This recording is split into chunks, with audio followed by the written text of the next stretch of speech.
அண்மை செய்தி ஆன்லைன் மூலம் டாஸ்மாக் விற்பனை செய்யும் திட்டம் இல்லை என்று டாஸ்மாக் நிர்வாகம் தரப்பில் விளக்கமானது அளிக்கப்பட்டிருக்கிறது. அதனை அண்மை செய்தியாக பார்க்கிறோம். ஆன்லைன் விநியோக நிறுவனங்கள் மூலமாக வீடுகளுக்கே மதுவை கொண்டு சென்று விற்க திட்டமிடப்பட்டு வருவதாக தகவல் வெளியான நிலையில் டாஸ்மாக் இதுகுறித்து மறுப்பு தெரிவித்திருக்கிறது. எந்த புது முயற்சியிலும் இறங்க திட்டம் இல்லை என்றும் டாஸ்மாக் நிறுவனம் தரப்பில் விளக்கமானது கொடுக்கப்பட்டிருக்கிறது. அதனை அண்மை செய்தியாக பார்க்கிறோம்.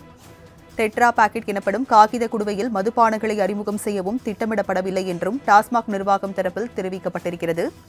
ஆன்லைன் மூலம் டாஸ்மாக் விற்பனை செய்யும் திட்டம் இல்லை என்று டாஸ்மாக் நிர்வாகம் தரப்பில் விளக்கமானது அளிக்கப்பட்டிருக்கிறது. விவரங்களை செய்தியாளர் நந்தினி வழங்க கேட்கலாம். நந்தினி, டாஸ்மாக் நிர்வாகம் தரப்பில் என்ன விளக்கம் கொடுக்கப்பட்டிருக்கிறது? விவரங்கள் என்ன? வணக்கம். ஆன்லைன் மூலம் டாஸ்மாக் மதுபானங்களை விற்பனை செய்ய திட்டம் ஏதும் இல்லை என டாஸ்மாக் நிர்வாகம் தரப்பில் விளக்கம் என்பது அளிக்கப்பட்டிருக்கிறது. குறிப்பாக டெல்லி, கர்நாடகா, ஹரியானா, பஞ்சாப், தமிழ்நாடு, கோவா, கேரளா போன்ற மாநிலங்கள் வீட்டிற்கே நேரடியாக மதுபானங்களை டெலிவரி செய்வதை அனுமதிக்கும் திட்டங்கள் குறித்து ஆலோசித்து வருவதாக தகவல் வெளியானது. ஏற்கனவே ஒடிசா, மேற்கு வங்க மாநிலங்களில் மதுபானங்களை டெலிவரி செய்யும் நடைமுறை இருக்கும் நிலையில் அதை மற்ற மாநிலங்களிலும் விரிவுபடுத்துவது குறித்து ஆலோசனை நடைபெற்று வருவதாக தகவல் வெளியாகியது. இந்த தகவலுக்கு டாஸ்மாக் நிர்வாகம் தரப்பில் தற்போது மறுப்பு தெரிவிக்கப்பட்டிருக்கிறது.